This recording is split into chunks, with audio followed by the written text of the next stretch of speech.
কুমিল্লার গোমতী পাড়ের ৫টি উপজেলার শতাধিক গ্রামের মানুষ ঘর ছেড়ে ছুটছেন নিরাপদ আশ্রয়ের খোঁজে।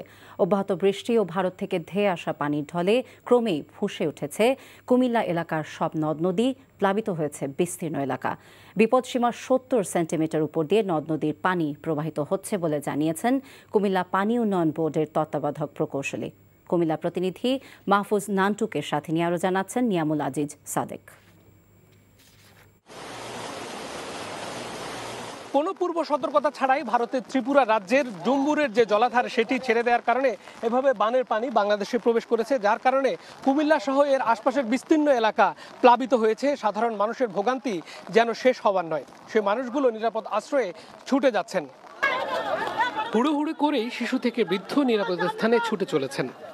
ভারত থেকে ধেয়ে আসা বানের পানিতে প্লাবিত হয়েছে গোমতী পাড়ের বিস্তীর্ণ এলাকা। আমার মা অসুস্থ, আমার আমার বাড়ি তো অবস্থা বেশি ভালো না আর কি। পানি উঠে গেছে? হ্যাঁ, পানি যাইতেছে দিক দিয়ে।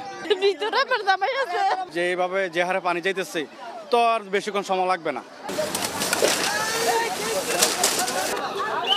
গবাদি পশু সহ নিজেদের প্রয়োজনীয় জিনিসপত্র নিয়ে যে যেভাবে পারছেন ছুটছেন উঁচু জায়গায়। বাড়িতে পানি চুইচু হয়ে গেছে, এই জন্য গরু নিয়ে বেরিয়ে গেছে। আত্মীয়র বাড়িতে ভয়ঙ্কর ভাইয়া পানি আস্তে আস্তে বাড়তেছে, এই জন্য আসতে চলে যেতেছে। বাঁধ রক্ষায় সেনাবাহিনী, জেলা প্রশাসন, পাউবো উপজেলা প্রশাসন, সংশ্লিষ্ট এলাকার পুলিশ, জনপ্রতিনিধি, বিভিন্ন স্বেচ্ছাসেবী সংগঠন, শিক্ষার্থী ও বাসিন্দারা কাজ করছেন। বাঁধের বেশ কিছু ঝুঁকিপূর্ণ অংশ দিয়ে বুধবার থেকে লোকালয়ে পানি ঢুকছে। এই পানির লাইন কিবা বন্ধ করা যায় কিনা এই ব্যবস্থাটা করবো। আসলে মূলত যে স্রোত, এখানে আবেগ দিয়ে ভাবার কোনো চান্স নাই, বিবেক দিয়ে ভাবতে হবে। আপনি যে লোকেরা উদ্ধার কাজ করবে না, কোথাও ফাটল ধরে নাই। জেলায় 14টি আশ্রয় কেন্দ্র খোলা হয়েছে। Niamul Aziz Sadek, NTV news, Comilla.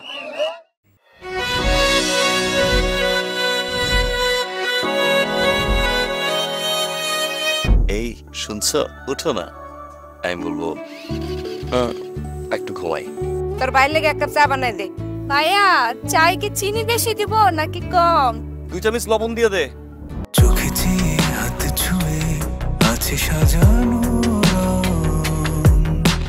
পথ চলা কথা বলা যেন শেষ না। আমি যে বিয়ে করছি, আমার যে বউটা একটু ঘোরা উচিত, কারো মাথায় আছে? থাকি পথে আসলে তুমি বুঝি রাঙা রথে বিভোর হয়ে থাকি প্রতিটি ক্ষণ। ডাক্তারের কাছে যাবো স্যার। আমার একটু নিয়ে চলেন না।